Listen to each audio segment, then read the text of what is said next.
할렐루야, 반갑습니다. 오늘도 이렇게 영상으로 인사드리게 되었습니다. 영상으로 예배를 함께 하지만 우리가 있는 삶의 모든 자리가 하나님께 예배드려지는 예배의 처소 되기를 소망합니다.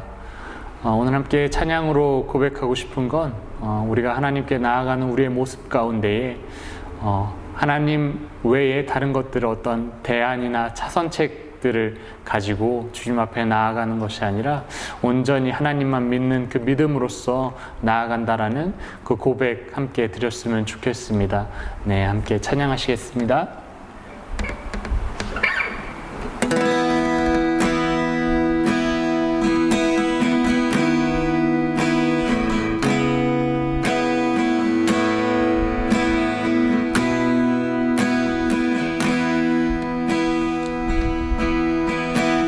주인 삼은 모든 것 내려놓고 내 주 되신 주 앞에 나가 내가 사랑했던 모든 것 내려놓고 주님만 사랑해. 내가 주인 삼은 모든 것 내려놓고 내 주 되신 주 앞에 나가 내가 사랑했던 모든 것 내려놓고 주님만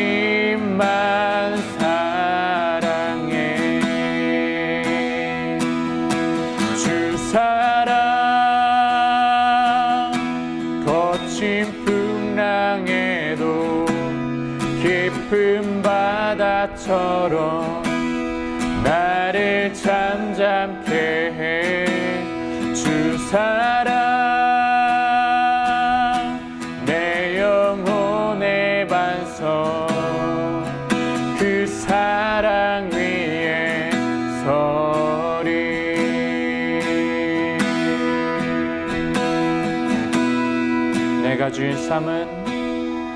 내가 주인 삼은 모든 것 내려놓고 내 주 되신 주 앞에 나가 내가 사랑했던 모든 것 내려놓고 주님만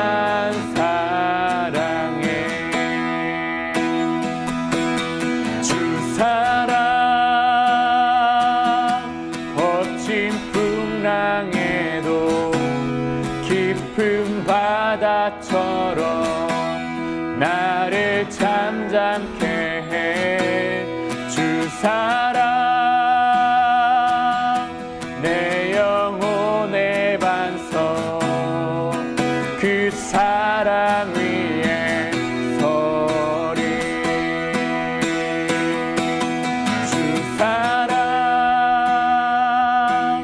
거친 풍랑에도 깊은 바다처럼 나를 잠잠케 해. 주 사랑 내 영혼의 반석 그 사랑 위에 서리. 그 사랑 위에 서리.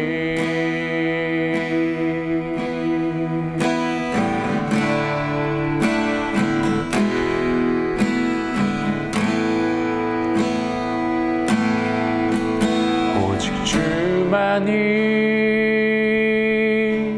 나의 반석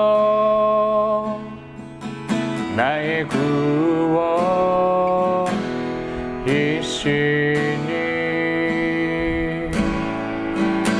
오직 주만이 나의 산성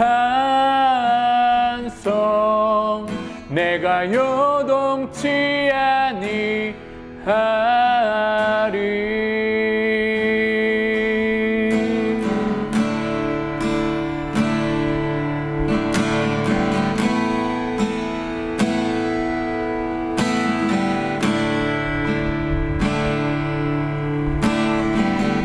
나의 영혼이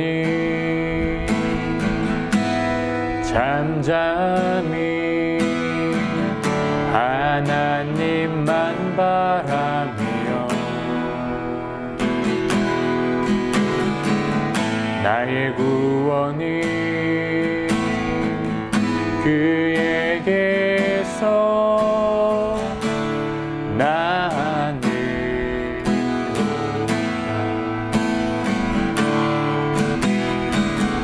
나의 영혼아 잠잠히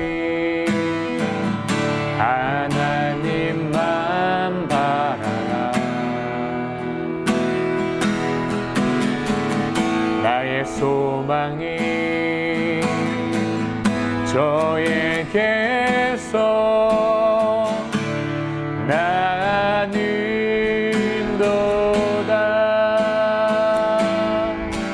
오직 주만이 나의 반석 나의 구원이시니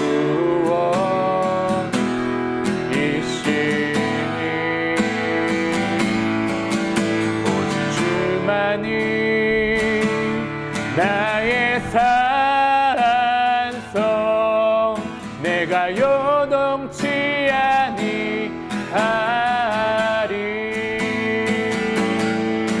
오직 주만이 나의 반석 나의 구원이시니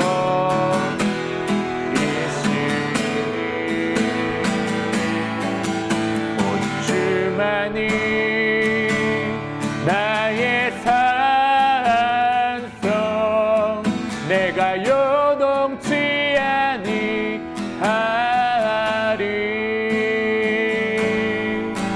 오직 주만이 나의 반석 나의 구원이시니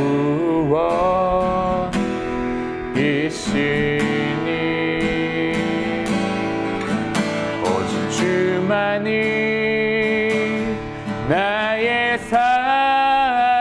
산성 내가 요동치 아니하리.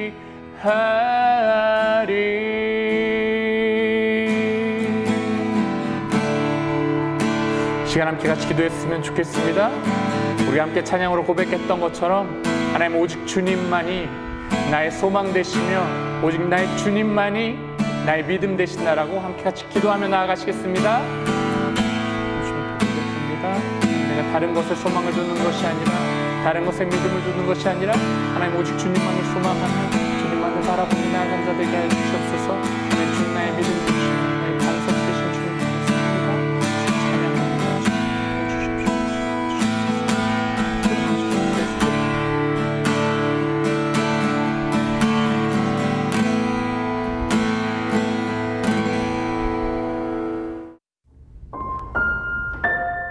이사야 17장.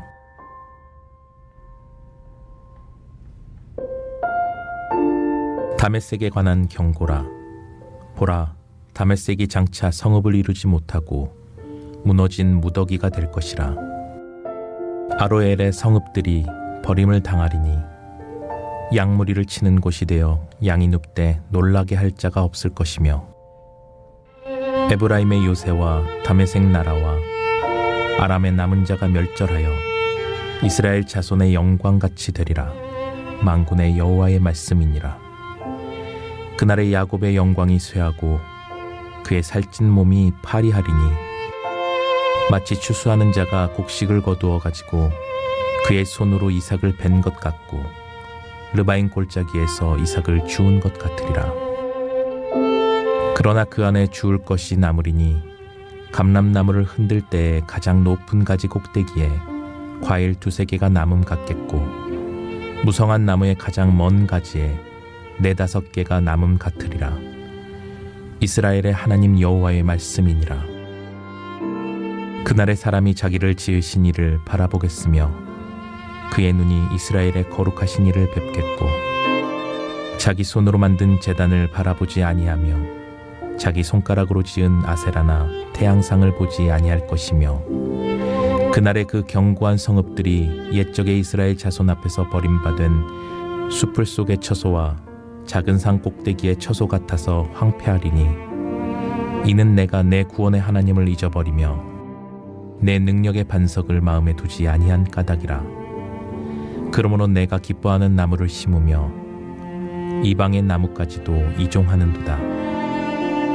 내가 심는 날에 울타리를 두르고 아침에 내 씨가 잘 발육하도록 하였으나 근심과 심한 슬픔의 날에 농작물이 없어지리라. 슬프다 많은 민족이 소동하였으되 바다 파도가 치는 소리같이 그들이 소동하였고 열방이 충돌하였으되 큰 물이 몰려옴같이 그들도 충돌하였도다. 열방이 충돌하기를 많은 물이 몰려옴과 같이 하나 주께서 그들을 꾸짖으시리니 그들이 멀리 도망함이 산에서 겨가 바람 앞에 흩어짐 같겠고 폭풍 앞에 떠도는 티끌 같을 것이라.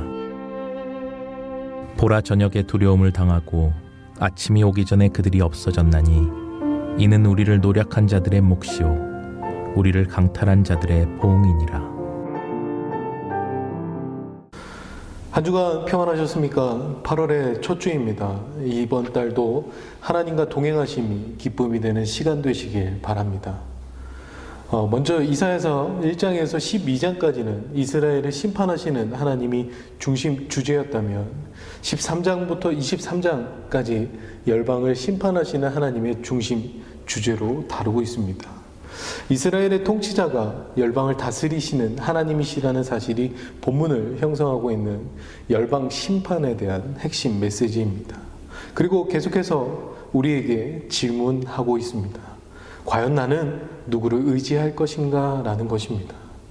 왕이신 하나님을 의지할 것인지 아니면 내가 아직 버리지 못한 세상을 의지할 것인지 선택해야 하는 것입니다. 예수님께서 마태복음 6장 24절에서 한 사람이 두 주인을 섬기지 못할 것이니 혹 이를 미워하고 저를 사랑하거나 혹 이를 중히 여기고 저를 경히 여김이라. 너희가 하나님과 재물을 겸하여 섬기지 못하느니라 라고 우리에게 말씀하셨습니다. 이제 저와 여러분이 선택할 차례입니다. 먼저 1절에서 3절 말씀을 함께 살펴보겠습니다. 다메섹에 관한 경고라. 보라, 다메섹이 장차 성읍을 이루지 못하고 무너진 무더기가 될 것이라. 아로엘의 성읍들이 버림을 당하리니 양 무리를 치는 곳이 되어 양이 눕되 놀라게 할 자가 없을 것이며 에브라임의 요새와 다메섹 나라와 아람의 남은 자가 멸절하여 이스라엘 자손의 영광같이 되리라. 만군의 여호와의 말씀이니라. 이 말씀은 다메섹을 향한 엄한 경고의 말씀입니다. 다메섹은 아람 나라의 수도이며 군사 전략상 상업상 매우 중요한 위치에 있었습니다. 도시의 북쪽에는 헤므론산이 있었고 남쪽에는 바위들로 구성된 고원이 형성되어 있었습니다. 이런 주변 환경으로 인해 메소포타미아와 이집트 사이에 오갔던 모든 상업적 교류 행렬이 다메섹을 통과했습니다. 따라서 이 도시는 당시의 정치와 경제에 엄청난 영향력을 발휘하던 곳이었습니다. 그러나 선지자는 이 도시가 더 이상 도시로 존재하지 못할 정도로 파괴당할 것을 예언하고 있습니다. 또한 아로엘의 성읍들이 황무지가 될 것입니다. 에브라임과 다메섹은 황무지로 변하게 됩니다. 다메섹과 아로엘의 성읍들 자리에 양떼가 거하게 되며 이들을 몰아낼 사람이 하나도 없다는 것을 의미합니다. 또한 사람들이 귀하게 될 것이란 뜻입니다. 그러므로 철저한 파괴와 살육이 있을 것을 의미하는 것입니다. 에브라임은 더 이상 아람을 의지하지 않을 것입니다. 다메섹은 나라의 주권을 잃을 것입니다. 이스라엘 자손에게서 영광이 사라지듯이 아람의 남은 백성도 수치를 당하게 됩니다. 서로를 의지하던 아람과 이스라엘은 함께 멸망할 것입니다. 하나님의 영광이 이들에게서 떠나기 때문입니다. 계속 반복되는 이야기지만 하나님 외에 다른 것을 의지하면 함께 무너지게 돼 있습니다. 우리가 자주 경험하지 않습니까? 그렇다면 이제 자신의 생각과 뜻을 의지한 삶은 어떻게 될까요? 4절에서 6절입니다. 그날에 야곱의 영광이 쇠하고 그의 살찐 몸이 파리하리니 마치 추수하는 자가 곡식을 거두어 가지고 그의 손으로 이삭을 벤 것 같고 르바임 골짜기에서 이삭을 주운 것 같으리라. 그러나 그 안에 주울 것이 나무리니 감람나무를 흔들 때 가장 높은 가지 꼭대기에 과일 2-3개가 나문 같겠고 무성한 나무에 가장 먼 가지에 4-5개가 나문 같으리라. 이스라엘의 하나님 여호와의 말씀이니라. 하나님이 아람과 이스라엘을 심판하시는 그날이 오면 야곱의 영화가 시들게 됩니다. 하나님이 야곱에서 떠나가게 됩니다. 이스라엘은 건강하던 몸이 야윌 것입니다. 이사야는 시들한 야곱의 영화를 3가지 비유로 설명합니다. 첫 번째는 뚱뚱한 사람이 가죽만 남도록 쇠약해진 모습입니다. 두 번째는 추수하는 자들이 곡식을 다 거두어 버린 들판의 모습입니다. 온갖 곡식으로 풍성했던 들판이 수확이 끝나면서 허허 벌판으로 변해버린 모습을 말합니다.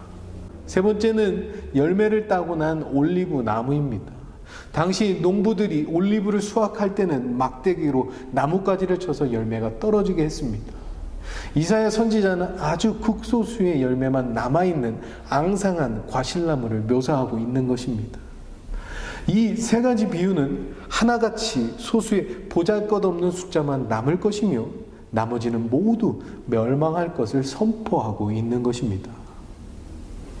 하나님은 이스라엘을 심판하시는 중에도 극소수의 남은 자를 은혜로 허락하십니다. 하나님께서는 범죄한 이스라엘을 심판하고 멸망시키시지만 그러나 그들 중에 조금 남겨둘 것이라고 말씀하십니다. 그 남겨진 자들은 하나님의 은혜와 긍휼로 선택된 자들입니다. 이제 모든 것이 파괴된 그들에게 바라볼 수 있는 분은 하나님 한 분밖에 없습니다. 7절에서 9절입니다. 그날에 사람이 자기를 지으신 이를 바라보겠으며 그의 눈이 이스라엘의 거룩하신 이를 뵙겠고 자기 손으로 만든 제단을 바라보지 아니하며 자기 손가락으로 지은 아세라나 태양상을 보지 아니할 것이며 그날에 그 견고한 성읍들이 옛적에 이스라엘 자손 앞에서 버림받은 수풀 속의 처소와 작은 산 꼭대기의 처소 같아서 황폐하리니. 이스라엘과 아람이 심판받는 그날이 오면 사람들은 자기들을 지으신 창조주에게 눈길을 돌릴 것입니다. 이스라엘의 거룩하신 분을 바라볼 것입니다. 이스라엘 중에 하나님의 은혜로 남겨진 자들이 우상 숭배를 청산하고 창조자, 창조주이신 하나님, 곧 거룩하신 하나님께로 돌아와 그 하나님을 믿을 것입니다. 이것이 구원입니다. 구원받은 자는 우상 숭배를 버리고 참 하나님께로 돌아와 그를 섬기며 따를 것입니다. 자기들의 손으로 만든 제단들은 거들떠 보지도 않을 것입니다. 자기들의 손가락으로 만든 아세라 상들과 태양 신상은 생각지도 않을 것입니다. 하나님께서 이스라엘을 심판하는 목적이 결국은 이방 신들을 떠나 하나님께로 돌아오게 하려는 것임을 우리는 알 수 있습니다. 그리고 그날이 오면 이스라엘의 견고한 성읍들이 다 폐허가 될 것입니다. 마치 이스라엘 자손 앞에서 도망친 히위 족속과 아모리 족속의 성읍들처럼 황폐하게 될 것입니다. 이렇게 파괴될 수밖에 없는 이유는 10절과 10절에 나와 있습니다. 이는 내가 내 구원의 하나님을 잊어버리며 내 능력의 반석을 마음에 두지 아니한 까닭이라. 그러므로 내가 기뻐하는 나무를 심으며 이방의 나무까지도 이종하는도다. 내가 심는 날에 울타리를 두르고 아침에 내 씨가 잘 발육하도록 하였으나 근심과 심한 슬픔의 날에 농작물이 없어지리라. 이스라엘이 하나님 그들의 구원자를 잊어버렸기 때문이었습니다. 그들은 그들의 구원자 되시고 피할 견고한 반석이신 하나님을 잊어버렸습니다. 그렇습니다. 이스라엘이 멸망하는 까닭은 창조주 하나님을 의지하지 않고 구원의 하나님을 잊어버렸기 때문입니다. 그것이 가장 큰 죄악이며 거기에서 모든 죄악이 나오게 됩니다. 이방신을 섬기기 위해서 이방 사람들이 좋아하는 들포도만을 심고 이방신을 섬기는 신성한 동산을 만들었습니다. 이방의 나무를 심는 그날로 이스라엘이 울타리를 두르고 그 다음날 아침에 그들이 심은 씨에서 싹이 나올 수도 있습니다. 하지만 이스라엘이 그것을 거두어들인 무렵에는 흉작이 되어 아무것도 거두지 못해 이스라엘의 슬픔은 더욱 크게 될 것입니다. 이스라엘이 주위의 이방 나라 종교와 그 풍습을 수입하여 본받고 섬겼으나 근심과 심한 절망적 슬픔의 날, 곧 하나님의 심판의 날에 멸망할 것입니다. 인간이 아무리 놀라운 기술로, 아무리 뛰어난 지혜로 자신의 필요를 채우려고 노력해도 결과는 매우 실망적일 것이라는 하나님의 경고입니다. 선지자는 이들의 필요를 채우실 분은 하나님 한 분뿐이라는 것을 끊임없이 강조하고 있습니다. 그러나 여호와를 대적하는 열방의 모습은 아직도 사라지지 않았습니다.